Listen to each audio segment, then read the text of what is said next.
बारिश में गरीब सास बहू का पिज्जा पराठा। बारिश बहुत होने के कारण विजयगढ़ के गार्जियन गाइड नामक प्राइवेट स्कूल में सरकारी स्कूल के बच्चों को भी शिफ्ट किया गया। अब वे लोग साथ में ही क्लासेस लगाते हैं। जैसे ही लंच टाइम होता है सभी बच्चे अपना अपना टिफिन खोलते हैं। पूरी क्लास के अंदर नन्हे नन्हे बच्चों के तरह तरह के खाने की खुशबू फैल जाती है। एक तरफ प्राइवेट स्कूल के बच्चों का बैच है तो दूसरी तरफ सरकारी स्कूल के बच्चों का। तभी नन्हा सा बच्चा विनीत बोला, चलो चलो सभी लोग अपने अपने टिफिन खोलो और बताओ कि किसने क्या लाया। आज तो मेरी माँ ने मुझे ढोकले बना कर दिए। मेरी माँ बहुत अच्छे ढोकले बनाती है। मैं उनसे जिद करके ढोकले बनवाए थे ताकि मैं तुम सबको खिला सकूं। यार शुभम, तेरे टिफिन में बहुत अच्छी खुशबू आ रही है। तू भी तो बता कि तेरी माँ ने तुझे क्या दिया है। मैं आज टिफिन में पिज्जा लेकर आया हूँ, वो भी चीज वाला जिसमें बहुत सारी वेजिटेबल भी हैं। अच्छा, तो तेरी टिफिन से इसलिए इतनी अच्छी खुशबू आ रही है। तू हम सबको भी पिज्जा काट कर खिलाएगा ना। कल मैं भी पिज्जा लाई थी, मैंने भी सबको खिलाया ना। मैं अगले हफ्ते फिर से पिज्जा लेकर आऊंगी और मैं सबसे बड़ा वाला पीस तुझे दूंगी। हाँ हाँ क्यों नहीं, लेकिन पहले सरकारी स्कूल के बच्चों का टिफिन भी तो देख ले कि उन्होंने क्या लाया। पायल, चिंटू, तुम दोनों भी अपना अपना टिफिन खोलकर दिखाओ कि तुम क्या लाए हो। अगर तुम कुछ अच्छा लाए होगे तो हम तुम्हें भी कुछ खाने को दे देंगे। फिर पायल और चिंटू दोनों ने अपना अपना टिफिन खोला तो देखा कि उसमें 2 रोटी, प्याज, लहसुन और हरी मिर्च की चटनी थी। ये देखकर दोनों नन्हे से बच्चे पायल और चिंटू बहुत ज्यादा उदास हो गए। दोनों ने नजरें शर्म से नीचे झुका ली। ये देखकर प्राइवेट स्कूल के सभी बच्चे उनका मजाक उड़ाने लगे और शुभम बोला, अरे सरकारी स्कूल के बच्चे तो ऐसे ही होते हैं। उनके टिफिन में कभी प्याज रोटी निकलती तो कभी अचार पराठा। चलो उनके छोड़ो, हम सब मिलकर मेरा पिज्जा खाते हैं। हम अपना टिफिन उन्हें नहीं दे सकते, उनकी चटनी रोटी कौन खाएगा।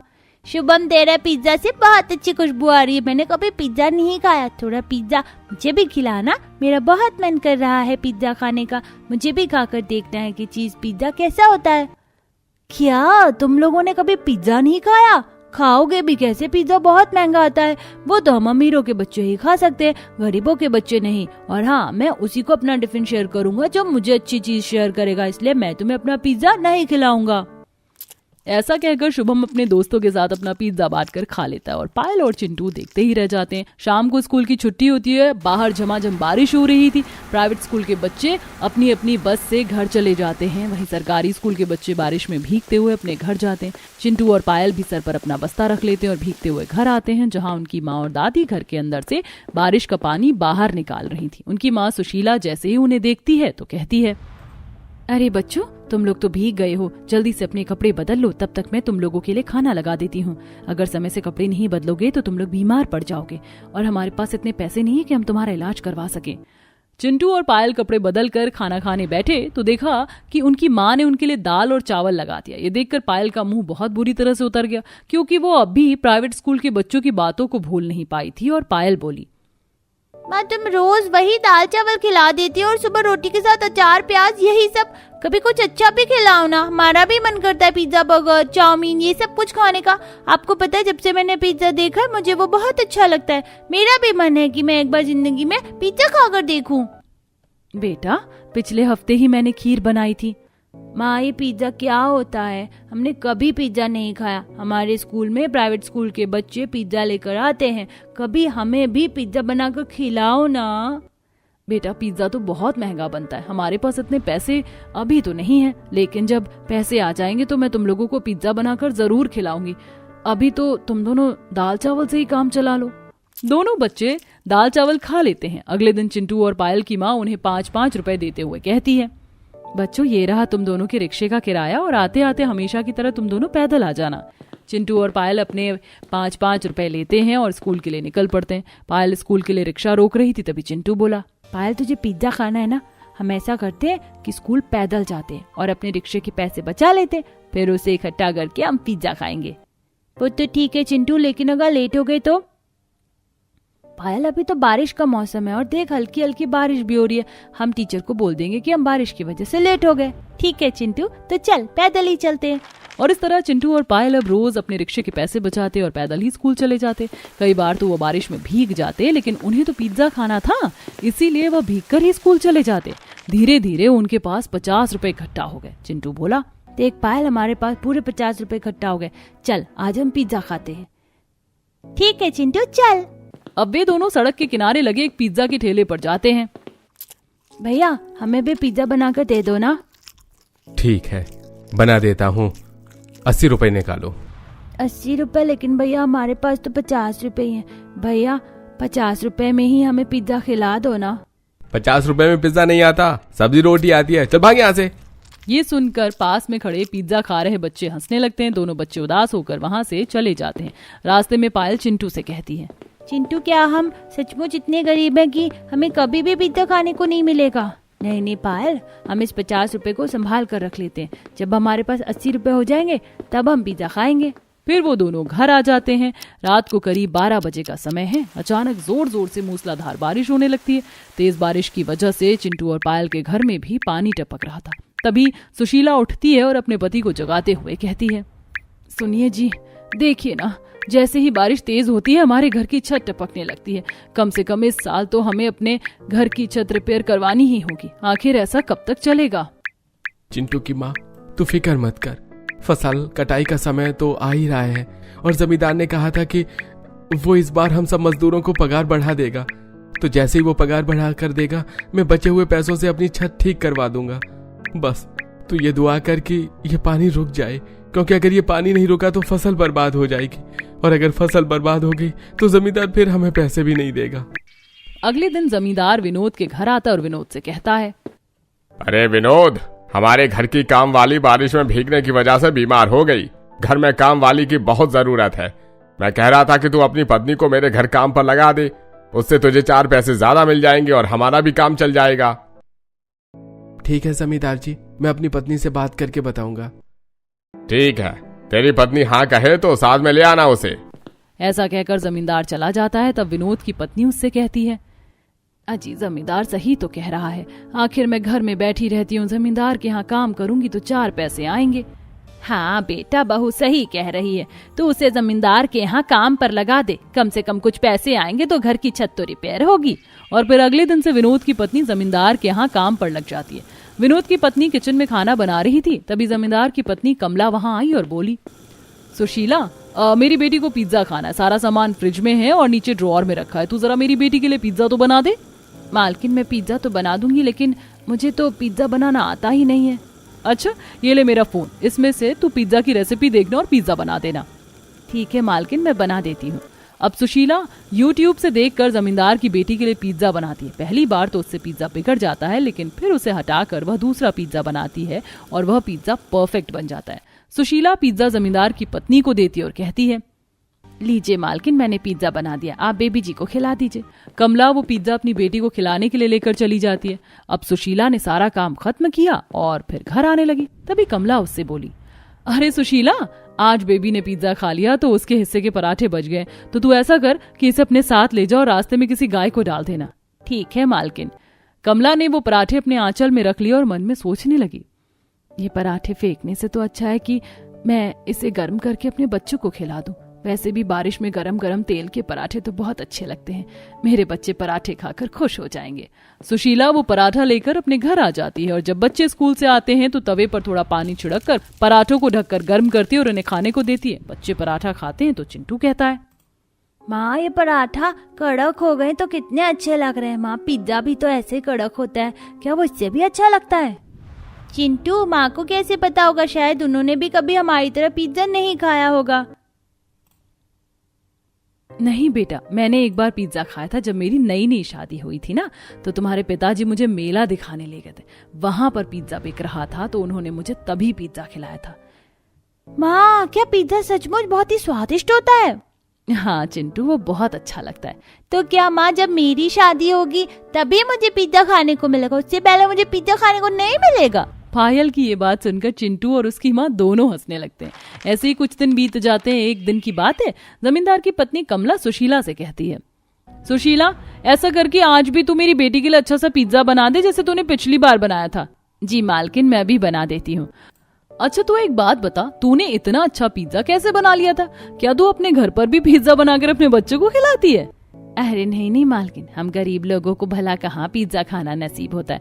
वो तो मैंने YouTube से देखकर पहली बार बनाया था। मेरे बच्चे भी पिज्जा खाने की बहुत जिद करते हैं, लेकिन मेरे पास इतने पैसे ही नहीं है कि मैं उन्हें पिज्जा खिला सकूं। अच्छा, तू आज ऐसा करना कि आज जब तू बेबी के लिए पिज्जा बनाएगी ना, तो पिज्जा का बचा हुआ सामान अपने घर ले जाना। ठीक है मालकिन, आपका बहुत बहुत धन्यवाद। अब शाम को सुशीला देखती है कि पिज्जा बेस खत्म हो गया था, लेकिन पिज्जा बनाने का बाकी सामान रखा हुआ था और साथ में कुछ बचे हुए पराठे भी रखे थे। सुशीला वो सारा सामान उठाकर रख लेती है और अपने घर आ जाती है। उसके बच्चे उसे देखकर बहुत खुश हो जाते हैं। तब सुशीला अपने बच्चों से कहती है, बच्चों तुम लोगों को पिज्जा खाना है ना, आज मैं तुम लोगों को पिज्जा खिलाऊंगी। माँ क्या तुम सच कह रही हो? क्या तुम सच में हमें पिज्जा खिलाओगी? लेकिन पिज्जा बनाने का सामान तो बहुत महंगा आता है, वो कैसे आएगा? वो मैं अपनी मालकिन के यहाँ से लाई हूँ, बस तुम लोग देखते जाओ। अब सुशीला ने सारा सामान निकाला, चूल्हे पर तवा रखा, पानी की कुछ छींटे मारी और पराठों को गर्म करके कड़ा किया। उसके बाद उसमें अलग अलग तरह की सॉस लगाई, सब्जियां रखी और ऊपर से चीज घिस के डाली और ढक कर पका लिया। थोड़ी ही देर में पिज्जा पराठा बनकर तैयार हो गया। सुशीला ने चाकू से ही उसके स्लाइस काटे और अपने बच्चों को खाने को दिए। बच्चों ने पिज्जा पराठा खाया तो उन्हें वह पिज्जा बहुत अच्छा लगा। तब तक सुशीला के पति और उसकी सास भी वहां आ गई। उन्हें देखकर पायल बोली, पिताजी दादी आ गए, आप लोग देखिए, आज तो माँ ने पिज्जा पराठा बनाया और बहुत ही स्वादिष्ट बनाया, आप लोग भी खाइए ना। तब तक सुशीला उन दोनों को भी पिज्जा पराठा दे देती है। दोनों रोटी पिज्जा खाते हैं और सुशीला की सास कहती है, अरे बहू, तूने तो बहुत ही स्वादिष्ट रोटी पिज्जा बनाया है। हाँ सुशीला, तुम्हारा पिज्जा पराठा तो सचमुच बहुत ही स्वादिष्ट लग रहा है। और लीजिए ना आप। नहीं सुशीला, आज मेरा खाना खाने का मन नहीं कर रहा। क्या बात है जी, मैं देख रही हूँ कि आज आप बहुत परेशान दिखाई दे रहे हैं। क्या बताऊं सुशीला, इस लगातार बारिश ने तो हम मजदूरों का बेड़ा ही गर्क कर रखा है। बारिश रुकने का नाम नहीं ले रही और जमींदार की सारी फसल बर्बाद हो गई है, इसलिए उसने हम मजदूरों को काम से भी निकाल दिया है। अब समझ नहीं आ रहा कि हमारे घर का खर्चा कैसे चलेगा। हाँ जी, परेशानी तो है, लेकिन कोई बात नहीं, मैं तो काम पर जाती हूँ ना, कुछ दिन हम मेरे ही पैसों से काम चला लेंगे। नहीं सुशीला, अब तू भी काम पर नहीं जा पाएगी। उनकी जो नौकरानी बीमार थी वो वापस आ गई है, इसलिए जमींदार की पत्नी ने कहा है कि कल तू जाकर वहां अपना हिसाब कर लेना। उसके बाद उन्हें तेरी जरूरत भी नहीं है। बेटा, ये अमीर लोग तो ऐसे ही मतलबी होते हैं, जब तक इनका मतलब होता है तभी तक तुम्हारी पूछ करते हैं, जैसे ही उनका मतलब खत्म हो जाता है वो तुम्हें अपनी जिंदगी से निकाल कर फेंक देते हैं। लेकिन तुम लोग चिंता मत करो, भगवान जी सब ठीक कर देंगे। वो तो ठीक है माँ जी, लेकिन अगर हम दोनों ही काम पर नहीं जाएंगे तो हम खाएंगे क्या और हमारे घर का खर्च कैसे चलेगा? बच्चे भी अपने माता पिता और अपनी दादी को परेशान देख रहे थे। तभी पायल बोली, माँ, आपने इतना अच्छा पिज्जा पराठा बनाया, आप इसे बनाकर बाजार में क्यों नहीं बेचती? हाँ माँ, पायल सही कह रही है, पिज्जा बहुत महंगा होता है, हम गरीब कभी पिज्जा नहीं खा सकते, लेकिन अगर आप पिज्जा पराठा खाओगी और उससे सस्ता बेचोगी तो हम जैसे गरीब लोग भी पिज्जा खा पाएंगे और इस तरह आपका पिज्जा पराठा अच्छा बिकेगा। अरे नहीं नहीं बेटा, घर में पिज्जा पराठा बनाना अलग बात होती है और बनाकर बेचना अलग बात होती है। बहू, बच्चे सही तो कह रहे, एक बार कोशिश करने में क्या बुराई है। हाँ सुशीला, माँ सही कहती है, तुम्हें एक बार कोशिश करके जरूर देखनी चाहिए। आप लोग इतना कह रहे हैं तो ठीक है, मैं कल जमींदार जी के यहाँ जाकर अपना हिसाब कर लेती हूँ और पैसे ले आती हूँ, और जो पैसे उनसे मुझे मिलेंगे उन्हीं पैसों से मैं पिज्जा पराठा का सारा सामान खरीद लूंगी और मैं कल से ही पिज्जा पराठा का ठेला लगाना शुरू करती हूँ। यह सुनकर सभी लोग खुश थे। अगले दिन सुशीला जमींदार के घर जाकर अपना हिसाब करके पैसे ले आती है और पिज्जा पराठा का सारा सामान खरीद लेती है और फिर अपने पति से कहती है, विनोद, पिज्जा पराठा बनाने का मैंने सारा सामान खरीद लिया और सारी तैयारी भी कर ली, लेकिन हम पिज्जा पराठा बनाएंगे किस पर? अरे बहू, मैं ऐसा करती हूँ कि तेरे लिए एक मिट्टी का चूल्हा बना देती हूँ घर के बाहर। मिट्टी के चूल्हे पर बना हुआ पिज्जा पराठा लोगों को बहुत पसंद आएगा। फिर सुशीला की सास उसके लिए घर के बाहर एक मिट्टी का चूल्हा बना देती है। अब सुशीला इस चूल्हे पर पहले तो पराठे बना बना कर इकट्ठा कर लेती है, उसके बाद उन पराठों से पिज्जा पराठा बनाकर लोगों को आवाज लगाती है, आइए आइए पिज्जा पराठा खाइए, केवल 30 रुपए का पिज्जा पराठा, एक बार खाकर देखिए, गर्मा गर्म पिज्जा पराठा, सस्ता पिज्जा पराठा।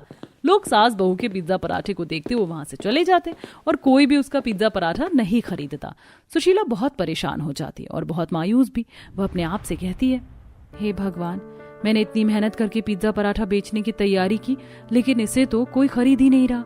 भगवान कुछ तो करो ताकि मेरे जीवन की समस्याएं कम हो सके। तभी वहां से 2 लड़कियां गुजर रही थी। एक लड़की ये सब देखकर बोली, अरे ये क्या, पिज्जा पराठा? भला पिज्जा पराठा कौन खाता है? यार बात तो तू सही कह रही, लेकिन एक बार खाकर देखने में क्या बुराई है। वैसे भी ये गरम गरम पिज्जा पराठा दिखने में तो बहुत अच्छा लग रहा है, चल खाकर देखते हैं। वह दोनों लड़कियां सुशीला के पास आती हैं और कहती हैं, दीदी हमें भी एक पिज्जा पराठा लगा दो। हाँ बहन जी, अभी लगाती हूँ। अब दोनों लड़कियां गरीब सास बहू का पिज्जा पराठा खाती हैं तो उन्हें वह पिज्जा पराठा बड़ा ही स्वादिष्ट लगता है। वह सुशीला से कहती हैं, दीदी आपने तो बहुत ही स्वादिष्ट पिज्जा पराठा बनाया है, हम अपने दोस्तों को भी बताएंगे आपके बारे में और अपने माता पिता को भी बताएंगे। ऐसा कहकर दोनों लड़कियां चली जाती हैं। अगले दिन सुशीला का पिज्जा पराठा खाने के लिए लोगों की भीड़ जमा होने लगती है, लेकिन आसपास बारिश की वजह से गड्ढे थे और कीचड़ भी था, जिस वजह से सुशीला को ग्राहकों को पिज्जा पराठा खिलाने में बहुत दिक्कत हो रही थी। ये देखकर विनोद बोला, सुशीला तुम्हारा पिज्जा पराठा तो अच्छा खासा बिक रहा है, लेकिन बारिश की वजह से और इन गड्ढों की वजह से लोगों को परेशानी हो रही है। हमें उसका कुछ ना कुछ करना होगा। ऐसा करते हैं, कल से एक ठेला किराए पर लेकर बाजार पहुंचते हैं। अगले दिन विनोद किराए का ठेला लेकर बाजार पहुंचा। विनोद ने देखा कि कमलेश के बाजू में ही ठेला लगाने की जगह है। विनोद ने सुशीला का ठेला वहीं पर जमा दिया और फिर दोनों सास बहू पिज्जा पराठा बनाने की तैयारी करने लगी। कमलेश को यह देखकर बहुत बुरा लग रहा था। वह मन ही मन सोच रहा था, बड़ी आई पिज्जा पराठा बेचने वाली, भला मेरे पिज्जा के आगे ये पिज्जा पराठा कौन खरीदेगा।